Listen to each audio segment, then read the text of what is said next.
morning, good afternoon, good evening to anyone who is watching this. It has been way too long. Okay? But as you guys know, maybe from my previous videos or from following me on Instagram, right now I'm in a master's program in New Orleans and it has been pretty difficult, but I am here and I'm finished with my very first block, which was like the most difficult block that we have in our schedule. So I'm back and hopefully I can be filming more videos, but I asked you guys to send me in some questions and I got a whole bunch of questions. So I want to talk about everything that you guys asked me. You guys asked me some awesome questions. So again, thank you for sending it in and let's get right to it. So the first question we have is, actually two people asked this: how to be more connected with spirit. My personal opinion and what I started doing when I wanted to be more connected with spirit is I sat outside, and granted we're nearing November, so is this really practical right now for everyone? Probably not.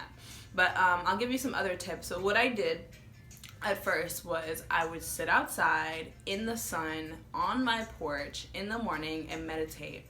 I would put my face to the sun, I would open my body, and I would meditate. And I would ask Spirit, do you have any messages for me? Do you have anything you want to say? And I would always get messages and I would feel so connected. So that is one of the main reasons or main ways that I started connecting with spirit a lot more. Also being grateful, doing gratitude lists, being grateful for everything that spirit has given, being grateful for everything that's in your life, the good and the bad, knowing that spirit is inside of you. You are spirit and spirit is of you. You're made of spirit. Like,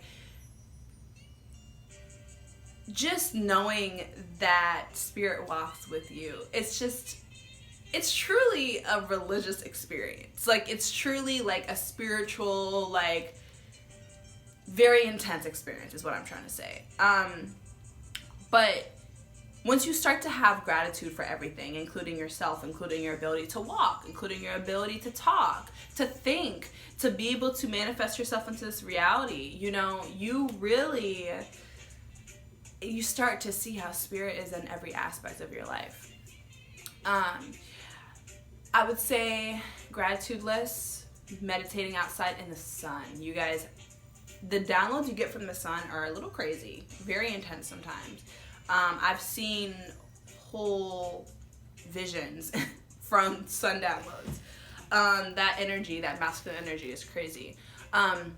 Also, I would very highly recommend you doing the priming meditation by Tony Robbins. When I tell you this will unblock things and issues you thought you were over, oh my gosh. And it's just like it's a meditation, but it's breath work. So I'm doing it a lot less extra than he would do it, but please go on YouTube, watch some videos, do it in the morning. The first couple times I did it, I cried my eyes out. I cried my eyes out of gratitude, out of just pure happiness, out of pure gratitude for spirit in my life, for pure gratitude for everything that's happened to me, all the good and the bad, and how spirit has always led me to the right direction. And I think that's one of the main ways that I also connected with spirit at first. But yeah, also, like I said, with the gratitude, just to touch on that one more time, every time I go somewhere, every time I drive somewhere and I get back, I say, thank you, Spirit, for bringing me here. Thank you, Spirit, for allowing me to arrive safely. Things like that, just being grateful for everything that's happening that, could go wrong. Doing those little things and saying, thank you, Spirit, you're allowing yourself to see how Spirit works in your life more. So that's one way that I connect to spirit, or that's how I started to become more connected to spirit. And once you start to meditate and do those things, priming meditation, things like that, you'll feel it. When I started doing all those things, I cried so much because it was so much energy that you're unblocking and you're also connecting, and it's very intense. but it's amazing. How do I properly connect with my ancestors?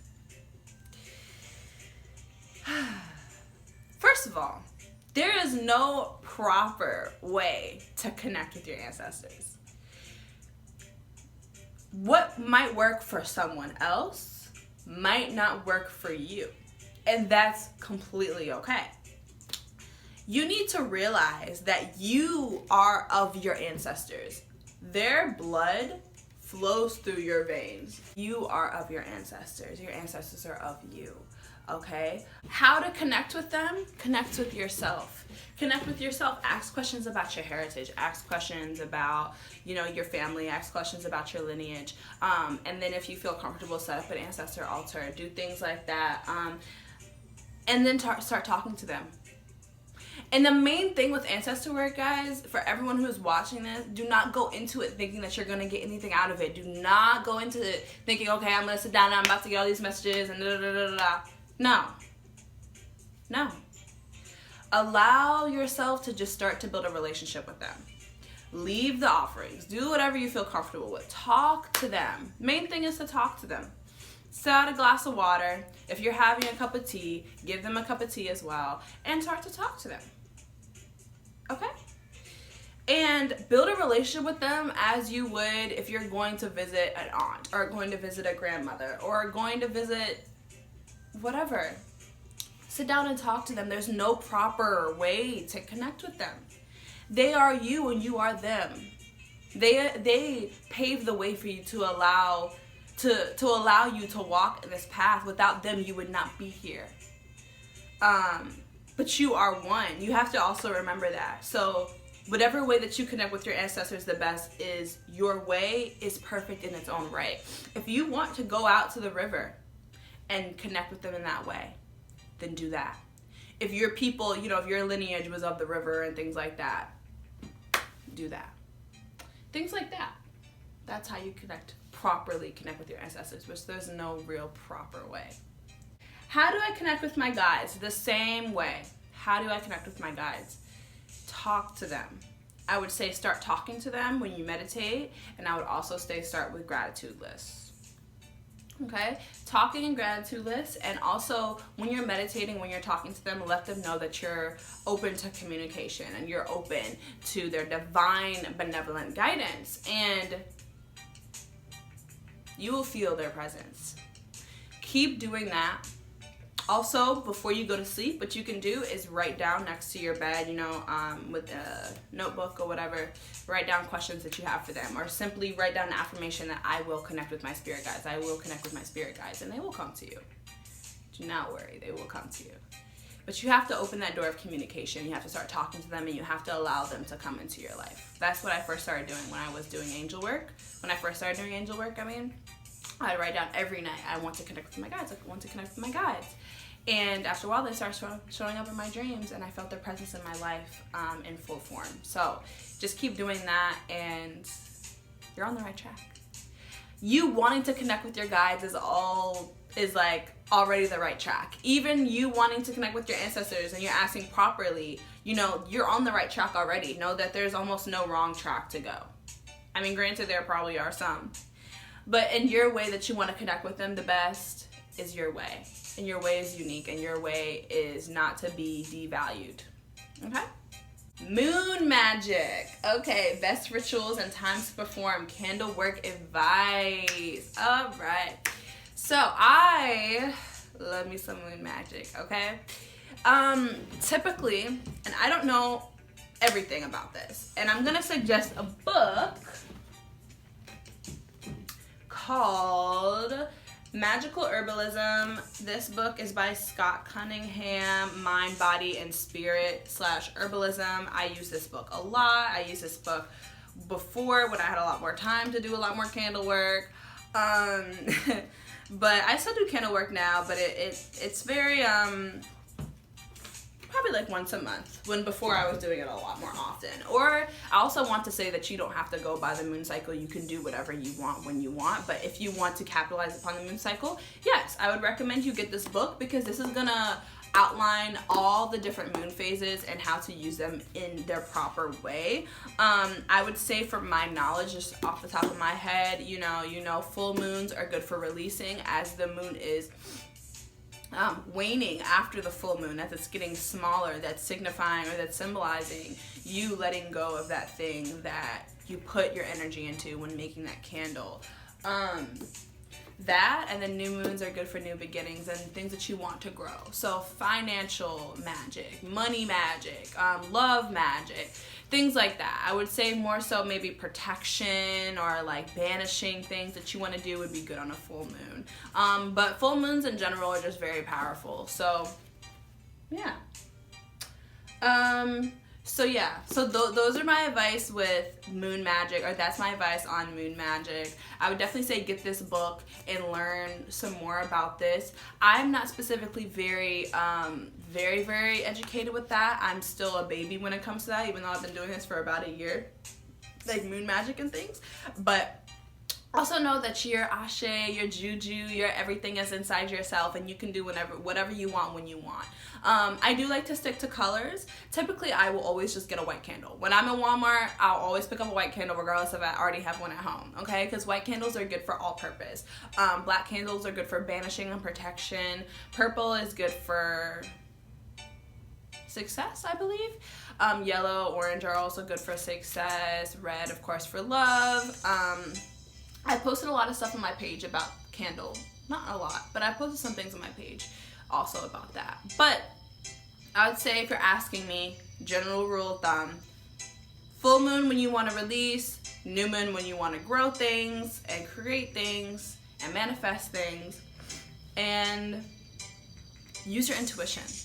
Use your intuition. You're asking about this, sit with yourself and ask yourself, what would you tell yourself if someone else asked you that? You see what I'm saying? Like, a lot of times the knowledge is in you, is in your bloodline, is running through your veins, and you just have to ask yourself. Because again, with the ancestors thing, your ancestors are of you, right? So maybe the way that they did candle magic was different from the way that I might do candle magic. You know, you guys know, well, some of you guys know that my dad's family is from Trinidad. My mom's family is white Native American. So maybe the way that they did their spirituality was a little bit different than yours. Say if your family is from Venezuela, or your family is from Haiti, you know? So ask yourself, ask your intuition, go online and reconfirm, do whatever resonates with you. But that's my general thing about candle magic. Also, my favorite candles to use are not regular, but the ones that aren't pillar candles. So candles like this are awesome because they don't if you get those pillar candles cheap, then the flame will like go off every 2 seconds, and you don't want that. You want the flame to go on for 7 days, or how long ever the spell that you want to do is. So yeah, so I use this. I love this. I get this from my local Botanica for like, I don't know, maybe like 10 cents a candle, which is probably I could probably get it cheaper if I bought it in bulk, but yeah. So yeah. Another question. How to spot karmic distractions? It's very interesting that you asked this, babe. How to spot karmic distractions. Girl, you need to be grounded.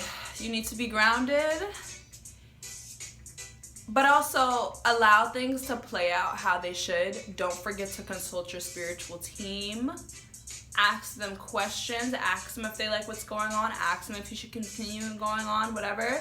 But know that also a karmic distraction is okay in the sense that it probably is going to teach you a lot. Go with the flow. Don't let yourself be used, abused, mistreated, and be grounded. Try to ground yourself enough to know when something is a karmic distraction, when it's not. I haven't really had that much experience with karmic distractions, so you may need to elaborate with that one, babe. But I would say in general, just be grounded and ask your spiritual team what's going on, because they will tell you. They will tell you. So yeah.